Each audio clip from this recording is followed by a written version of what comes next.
Yo, what's up everybody? It's Toru here. Welcome back to Producer Head Bars. Today, the truth and the lie, you need more time. I believe that we can get more done than we think we can with less time than we think we need if we are intentional with the way that we use our time. Beyond the idea, I also offer concrete steps throughout this piece. And if you'd like to see it in written form, it is on the Substack, producerhead.substack.com. So go ahead and check that out. Share this with a producer who belongs here. And without further ado, here it is, the truth and the lie, you need more time.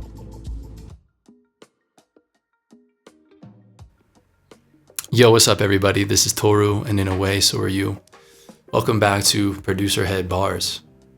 Today we're going to talk about this idea that's essentially around time management. And so I think this applies, in so many contexts. And, we're going to keep this in the realm of producerdom or producerhood, if you will. And I'm going to be using the example of music theory just as I think you can go ahead and swap that out for whatever kind of large topic and intimidating topic that you have to learn that is infinite in nature. Music theory is an interesting one, especially like when you're somebody like me who comes from a quote unquote like less conventional music background. And I think there are a lot of producers that fall into that category as well. And I think music theory is an interesting topic in this space because of there are some people who kind of dismiss it or intentionally avoid learning it because they feel like it'll remove maybe some of the mystery and romance of music. Really, I understand that too, but I guess I just challenge it and say, to what extent do you lose, or are you in a worse off position from trying to take in more information? So anyway, the truth and the lie, you need more time. And I think the common lie is that you need more time. And if you had more time, then by default, you would get things done. And the truth is a small and finite chunk of time intended for a specific purpose is enough. So it's not about how do I find more time? It's about how do I take the time that I have and be more intentional, essentially, about how I use it, right? And so again, let's say you're a producer interested in learning music theory, and because of the nature of a topic like music theory, typically one of two things happens. You think about learning it and you become overwhelmed by the idea of the task and you never begin. Understandably so. Again, as I said, music theory is just like many other things. It's just that's such a broad and infinite, endless thing that where do you even begin? The other thing that often happens is you attack with enthusiasm and a huge block of time, become overwhelmed by the task, and then you give up. So even if it's subconscious, this leads you to believing another lie. I guess I'm not one of those people who gets music theory, and therefore you give up on it or you never learn it for whatever reason. So again, I think another truth to remember is that what you're trying to learn is infinite. And the importance of accepting this truth is that it helps remind you and make clear that there is no singular start or end point. Therefore, instead of trying to attack it, what I'm going to call frequency is a more useful approach in my opinion. And so through frequency, you pursue an infinite topic through self-defined and finite segments. Because you appreciate the infinite game, you are not concerned with completion. That would be impossible. What concerns you is your interest. Your interest is important because if you're interested, you will show up and you will do it. And understanding that you can never finish it kind of takes the pressure off of speed. You know what I mean? You're not racing to a finish line. What you're trying to do is show up regularly on some kind of basis that's consistent and sustainable for you, and that's super relative. To that end, what I want to talk about is the components of frequency, which are what, when, and the repetition, right? So the what is, what are you going to study? And again, music theory is too large of a topic. It requires more specificity and intentionality. Again, because we're going to be really specific about the when also. So in this example from music theory, we're going to say, okay, we're going to memorize the circle of fifths. That's the what. The when is going to be, okay, we're going to do it 8 a.m.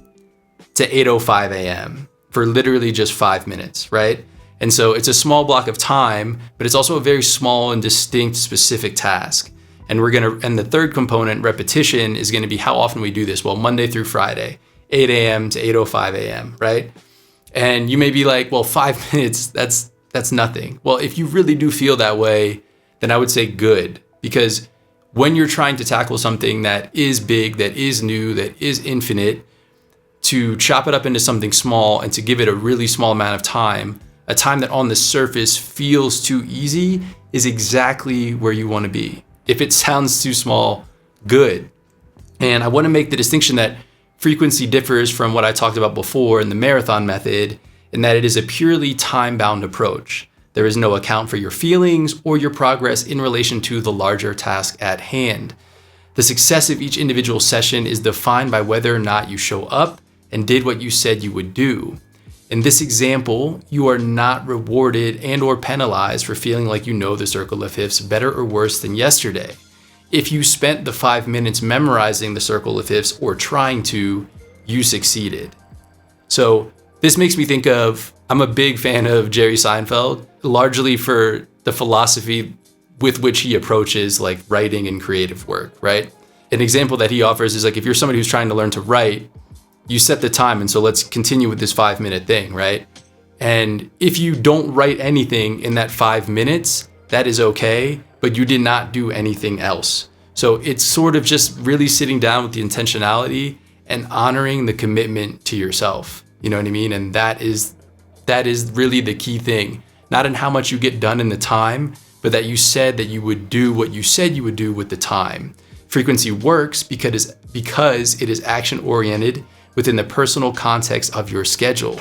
5 minutes a day for 30 days becomes 2.5 hours of focused work. Mental accumulation is as real as physical accumulation. Just like a wall, understanding is laid one brick at a time. Instead of waiting for 2.5 hours to find you, begin today with the small blocks of time already available. The counter argument to this is, well, what are you going to get done in 5 minutes? You know what I mean? And I totally hear that, you know what I mean? And I think also a valid counter argument is you need larger blocks of time in order to get, depth in things. And, honestly, I agree with that. A component of developing depth of understanding does come from deep work. That said, frequency provides an access point to begin studying. In addition to being a specific method for study, it also offers the opportunity to create awareness around your schedule and interests. This awareness creates an organic path to longer and more consistent blocks of time. Frequency is a gateway to the flywheel. We find something of interest, we want to spend more time in what interests us, and our skills or understanding improve. So basically what I'm saying is again, like we're taking the racing speed mentality out of this, and we're like acknowledging that, hey, when I'm trying to learn something that is infinite, racing is going to lead me to a place where I'm more likely to be burned out and give up than it is going to be to bringing me to a place of deeper understanding. Deep work and longer periods of time are very useful and worthwhile. However, those are better served for things that we are like really committed to and have the time to do. What frequency does is allow us to chip away in the background at other things that we want to learn and that are part of those things. It can even become kind of a discovery piece. So it's like, oh, I'm going to just play with this little idea for 5 minutes a day, 10 minutes a day, whatever it is. As I stumble upon one that I really enjoy or that piques my interest, I'm going to then find ways to dive deeper and find bigger chunks of time to work on that thing. So I do think frequency is a really cool way to kind of explore things for a period of time in shorter spurts that help you find those things that you will eventually then spend more time on.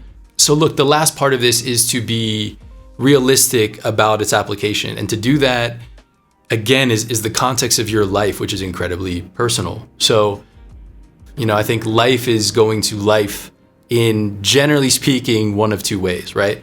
One of those ways is predictable. And that goes into planning your when and your repetition, right? So as you start this journey on frequency and picking blocks of time, you do that with the context of zooming out and looking at your schedule, pre-existing commitments, other things that you've already said you will do and are unwilling to let go of. And that is such a beneficial exercise because one, you don't set yourself up to fail. You're choosing something in the context of your life in a way that it can fit. So that's in and of itself just starting from a better position. The other piece, which I just think is a bonus, is you have a better sense of self-awareness around your schedule in a more macro way, which I think that is easy to lose sight of when you're living in your own day-to-day. It's easy to lose like kind of that high level view of how you're spending your time. So that's also helpful. Who knows what you'll find in that process. So that's the first way, the predictable way. The second way is the unpredictable way. You know, there's going to be stuff that happens in your life and they're beyond visibility and your control. Learning to deal with these is a topic that, you know, other people spend their entire like lives addressing, you know, and that's not for us. What I want to do is say unpredictable things will happen and it's okay to miss a planned session when those things happen. The idea here is not to be unreasonable with yourself to the extent where you like then just don't want to do this because of the way that you're almost maybe like overly self-critical or too hard on yourself as you explore this stuff. So another truth to embrace in the context of all this is you will miss days, you will miss sessions that you plan for, and accept that before you even begin. Perfection is not the goal. So I think I found that a helpful question to ask yourself about whether or not you're kind of holding yourself to this is, am I giving up? Am I avoiding doing this? Or have I just had an off day? You know, did something just come up that I just couldn't get it in today? And that's okay. And, you know, the next time that you had planned, you're going to go back and you're going to get it in. I say all of this to say, be very deliberate, be very intentional, make plans and really hold yourself accountable, and be flexible and understand that like there's going to be times where it's just not going to work the way that you planned. And that's another skill to kind of balance all of this. So, you know, this idea of approaching things with frequency and consistency in a way that's like super personal and can work for you is a valuable way to approach longer, challenging projects, areas of study, etc. So as always, keep in mind that I'm presenting this to you as an instrument and as a tool, and apply it in a way that makes sense to you. You know, put your own ideas and thinking through it and make it something that can work for you. Let me know how you feel about it. I'm here for it. If there's other stuff you want me to explore, also here for it. I'm dropping links to some of the concepts in this thing from other places that you can use if you want to go deeper on some of the concepts.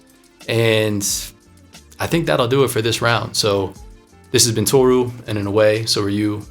This concludes Producer Bars. Stay tuned. The next episode of Producer Head will drop very soon. Looking forward to that. And yeah, man, appreciate y'all. Thank you. Peace.